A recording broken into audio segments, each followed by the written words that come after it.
안녕하세요, 꿀단지 PD입니다. 7월 26일 갤럭시 서울 언팩에서 공개된 갤럭시 Z 플립 5는 힌지와 커버 스크린의 변화만으로도 긍정적인 평가를 받고 있습니다. 플립은 들고 다니기 예쁜 스마트폰을 추구하다 보니까 퍼포먼스나 카메라 등에서는 항상 아쉬움이 따라다니곤 합니다. Z 플립 5는 이런 아쉬움을 떨쳐낼 수 있을지 자세하게 살펴보겠습니다. 전작인 Z 플립 4도 디자인이 예쁘다는 좋은 평가를 받았었는데 Z 플립 5는 더 예뻐졌습니다.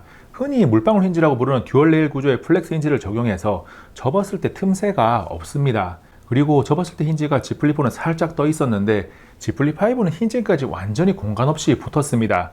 그래서 Z 플립 5를 돌려가며 다양한 방향에서 바라보면 완성된 디자인이라고 평가해도 될 정도로 군더더기 없이 깔끔합니다.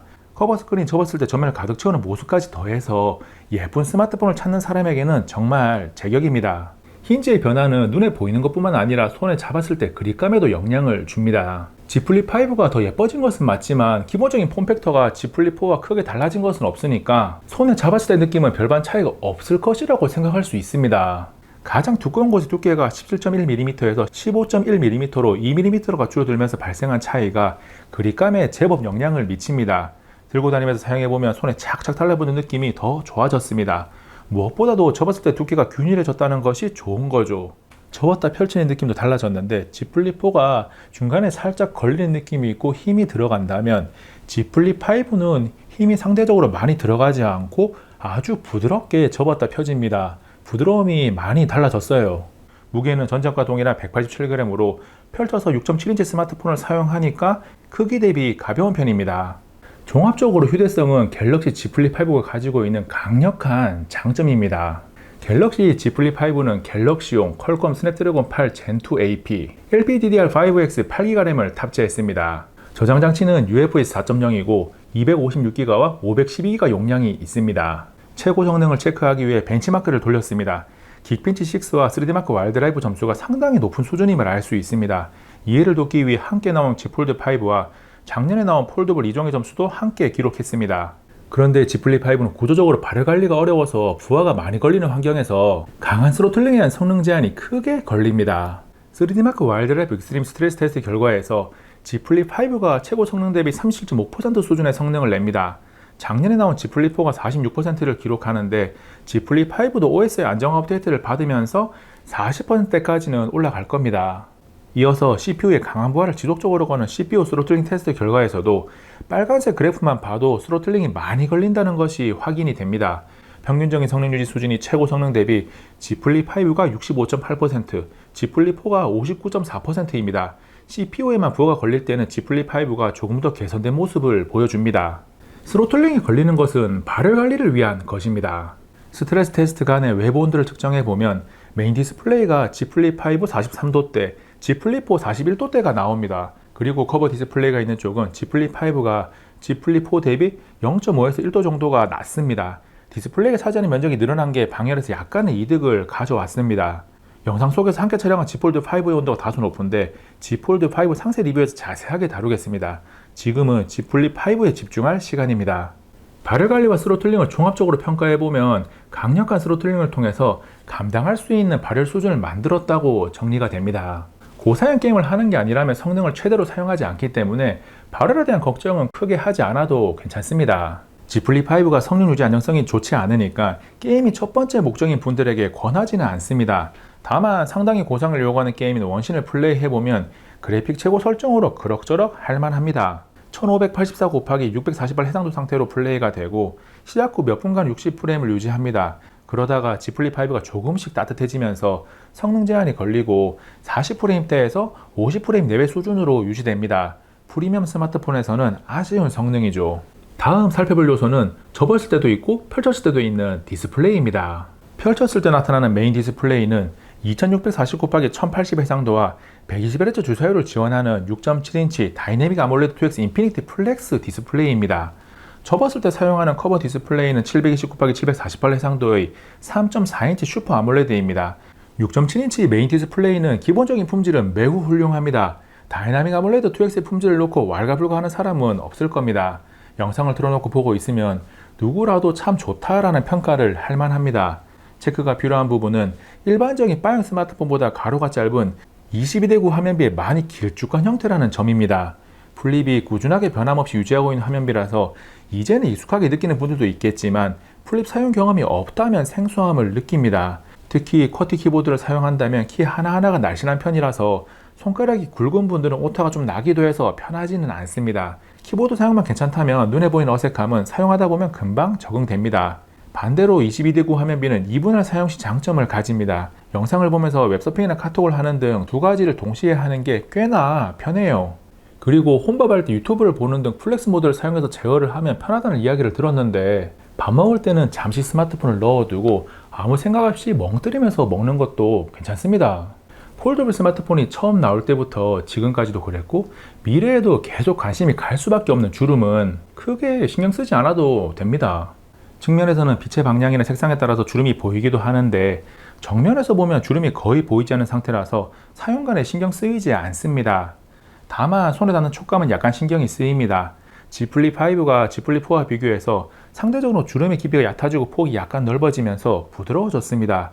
그래서 Z 플립 5가 이전보다는 조금 더 빠르게 적응할 수 있고 어느 순간 손에 닿는 촉감도 신경 쓰지 않게 됩니다. 갤럭시 Z 플립 5에서 가장 눈에 띄는 커버 스크린은 활용성이 많이 좋아졌습니다. 한 손에 쏙 들어오는 휴대성이 장점인 스마트폰이니까 펼치지 않고 사용할 수 있는 일이 많아진다는 것은 굉장히 긍정적인 부분이죠. 커버 디스플레이는 크게 세 가지 형태로 구성됩니다. 먼저 가장 직관적으로 기능 사용이 가능한 위젯은 일정, 날씨, 알림, 삼성헬스 걸음 체크, 녹음기, 타이머, 파이낸스 관심 목록 등 12가지가 있습니다. 다음은 설정에서 유용한 기능, 실험실에 가면 커버 화면에서 앱 사용하기를 활성화할 수 있습니다. 현재 사용 가능한 앱은 넷플릭스, 메시지, 구글 지도, 유튜브가 있습니다. 커버 디스플레이에서는 하나의 화면에 해당 앱들이 모두 포함되어 있고 필요한 앱을 실행하면 됩니다. 넷플릭스를 켜서 영상을 재생해보면 이런 느낌이고 화면을 최대한 채우면 이 정도로 시청이 가능합니다. 세 번째는 갤럭시 스마트폰의 커스터마이징 앱인 굿락을 설치하고 그 안의 멀티스타를 실행합니다. 멀티스타 메뉴 중 아이러브 갤럭시 폴더블에 들어가면 커버 위젯 메뉴 두 가지, 런처 위젯과 게임 위젯이 있습니다. 게임 위젯은 12가지 스낵 게임 중 원하는 것을 포함할 수 있고 런처 위젯은 Z 플립 5에 설치된 앱 중 원하는 앱을 추가할 수 있습니다. 커버 디스플레이에서 동작하는 모습을 보면 게임 위젯에 추가할 수 있는 게임들은 작은 화면에서 무리 없이 할 수 있는 게임들입니다. 저는 이야기가 있는 게임을 좋아해서 별로인데 시간 때우기용으로 무난합니다. 런처 위젯은 추가한 앱 아이콘들이 정렬되어 있고 일정 0:4:1 비율의 작은 화면에 최적화되어 있지 않아도 대부분 그럭저럭 사용할 수 있습니다.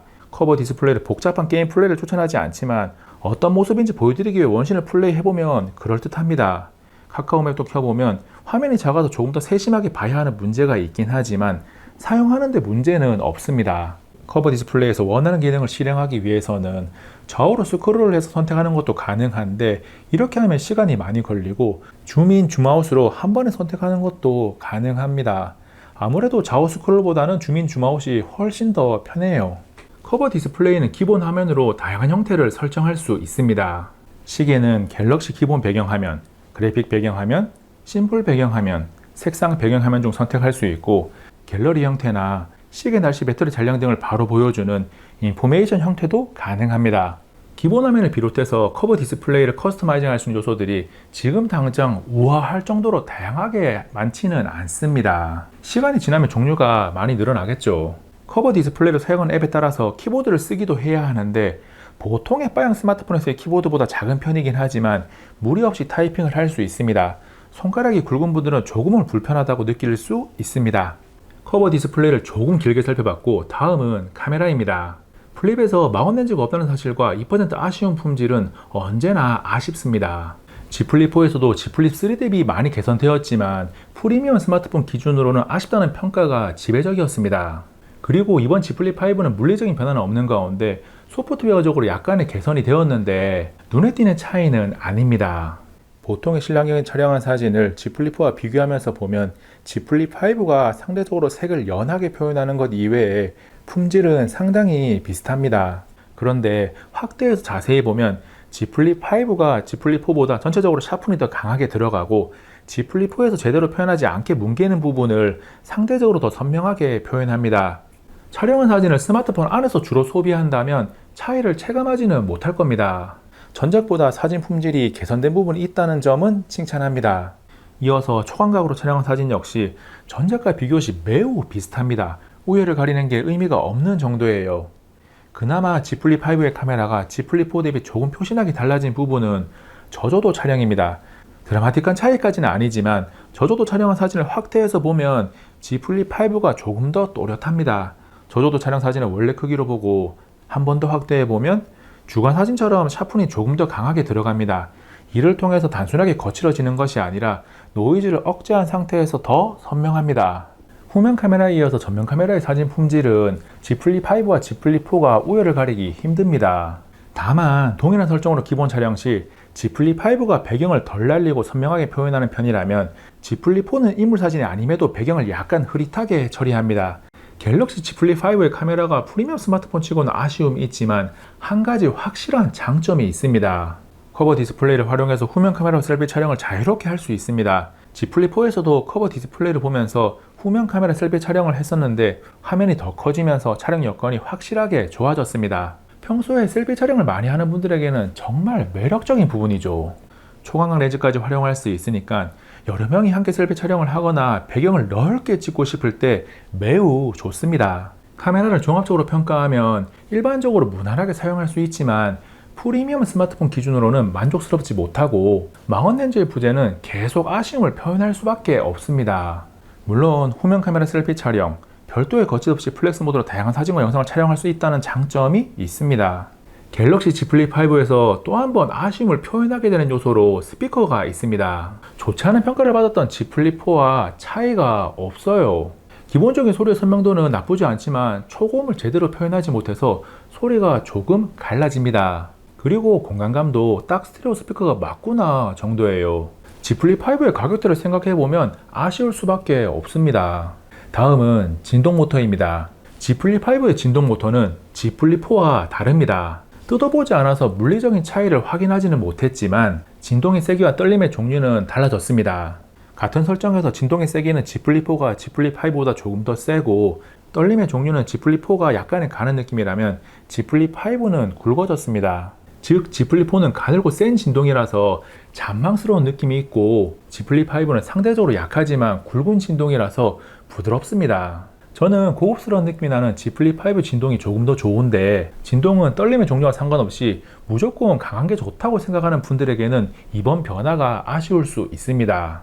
갤럭시 Z 플립5의 배터리는 3700mAh 용량에 유선 25W, 무선 15W 충전을 지원합니다. 2년 전에 나온 Z 플립3에서는 배터리 사용 시간에 대한 불만이 많았었는데 Z 플립 프로 노모에서 사용 효율이 많이 증가해서 이런 불만은 해소가 되었습니다. 시간이 많이 걸리는 테스트라서 Z 플립5의 배터리 사용 시간을 자세하게 체크해 보지는 못했는데 배터리 광탈이나 자전 충전으로 인한 스트레스를 받을 일은 없습니다. 그 밖의 내용으로 와이파이 6E, 블루투스 5.3, 삼성페이를 지원하고 삼성 덱스는 지원하지 않습니다. 그리고 보안 방식으로 측면 전원 버튼에 포함된 지문인식 센서를 사용할 수 있고 IPX8 방수를 지원합니다. 갤럭시 Z 플립5가 가지고 있는 특징들을 자세하게 살펴봤습니다.